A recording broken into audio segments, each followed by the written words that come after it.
మిత్రులందరికీ నమస్కారం. ముందుగా ఈ రోజు మీట్ ద ప్రెస్ కు నన్ను ఆహ్వానించినందుకు మిత్రులు విరాహత్ అలీ గారికి, వారి మిత్ర బృందానికి నా హృదయపూర్వక ధన్యవాదాలు తెలియజేస్తూ, రాష్ట్రంలో ఎండలైతే మండుతా ఉన్నాయి.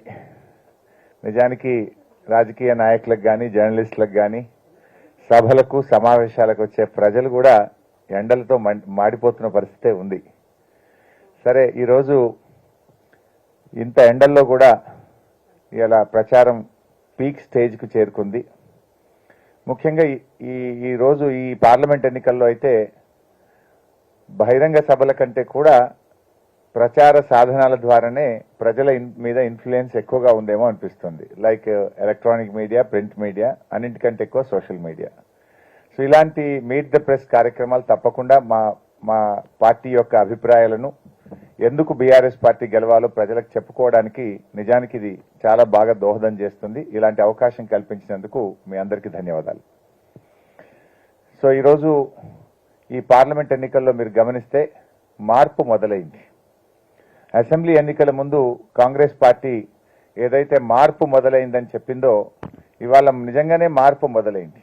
ఏం మార్పు మొదలైందంటే, 5 ఏళ్ల కేసీఆర్ గారి హయాంలో పంటకు పెట్టుబడి సహాయాన్ని సకాలంలో అందించాం. కానీ ఈరోజు కాంగ్రెస్ వచ్చింది, పంట చేతికొచ్చినా పెట్టుబడి సహాయం రాలేదు, మార్పు మొదలైంది. కేసీఆర్ గారి ప్రభుత్వ హయాంలో ప్రభుత్వ ఆసుపత్రుల్లో డెలివరీలు దాదాపు 80% జరిగేది. కానీ ఈరోజు ప్రభుత్వ ఆసుపత్రుల్లో నమ్మకం తగ్గిపోయి, ఆ కేసీఆర్ కిట్ బంద్ అయిపోయి, ఇవాళ ప్రభుత్వ ఆసుపత్రుల దిక్కు వెళ్లకుండా ప్రైవేట్ వైపు ప్రజలు వెళ్లే విషయంలో మార్పు అయితే మొదలైంది. కేసీఆర్ గారు ఉండగా హైదరాబాద్ లో వాటర్ ట్యాంకర్లు లేవు, నీటి కొరత లేదు. ఇవాళ కాంగ్రెస్ ప్రభుత్వం వచ్చిన తర్వాత ఖమ్మంలో 3 రోజులకు ఒకసారి నీళ్లు, కరీంనగర్ లో 2 రోజులకు ఒకసారి నీళ్లు, అనేక పట్టణాల్లో alternate day water supply, Hyderabad లో అపార్ట్మెంట్లలో, గేటెడ్ కమ్యూనిటీలో వాటర్ ట్యాంకర్లు కొనుక్కొని వాళ్ళ మెయింటెనెన్స్ బిల్లులు అయితే పెరిగినాయి, నీళ్ల కష్టాలైతే ప్రారంభమైనాయి. త్రాగునీటి సరఫరాలో మార్పు మొదలైంది. విద్యుత్ సరఫరాలో మార్పు మొదలైంది. ఇవాళ రైతాంగానికి కేసీఆర్ గారు 24 గంటల కరెంట్ ఇస్తే, ఈ ప్రభుత్వం వచ్చినాక 15-16 గంటల కరెంటు కూడా ఇవ్వలేదు. కొన్ని చోట్ల 12 గంటలే వచ్చింది. ముఖ్యంగా మోటార్లు కాలిపోవడం, ప్రతి మోటార్ కాలిపోతే రైతు మీద 10,000 రూపాయల ఖర్చు మీద పడుతుంది. ఇవాళ గ్రామీణ ప్రాంతాల్లో ప్రతి 10 రైతుల్లో 5 మోటార్లు కాలిపోయినాయి. కేసీఆర్ ఉండగా ఒక్క మోటార్ కాలలేదు.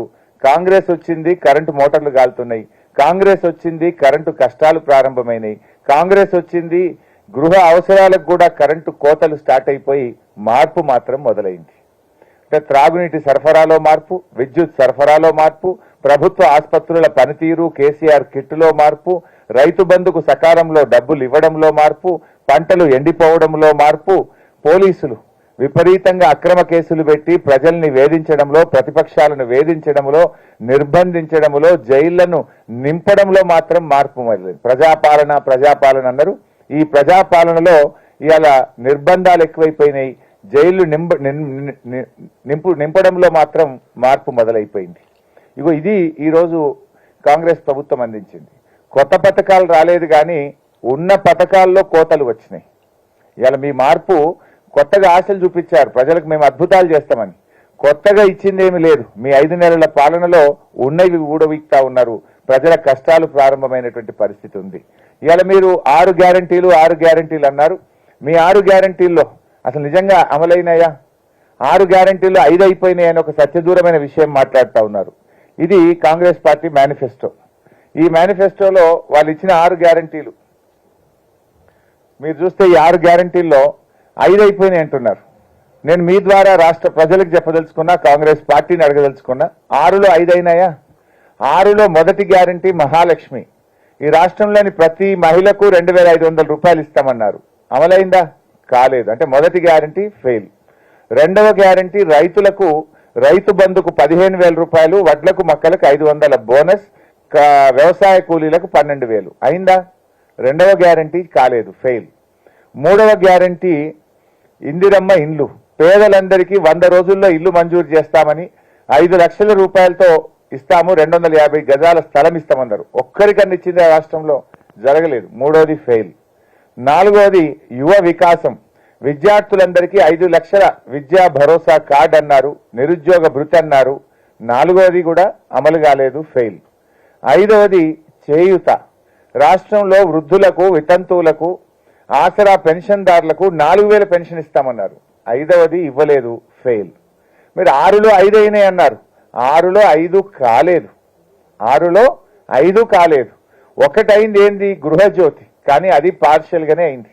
రాష్ట్రంలో 91 లక్షల మంది వైట్ రేషన్ కార్డు హోల్డర్స్ ఉంటే గృహజ్యోతి మీరు ఇచ్చింది కేవలం 30 లక్షల మందికి, అక్కడ కూడా పార్షియల్ గానే జరిగింది.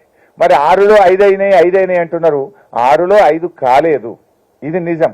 కానీ ఒక గోబల్స్ ప్రచారాన్ని తిరిగి చేస్తా ఉన్నారు. ఇలా మీరు అందరికీ మోసం చేసినారు. ఎవరికి మోసం చేయలేదు? రైతులకు మోసం, మహిళలకు మోసం, పేదలకు మోసం,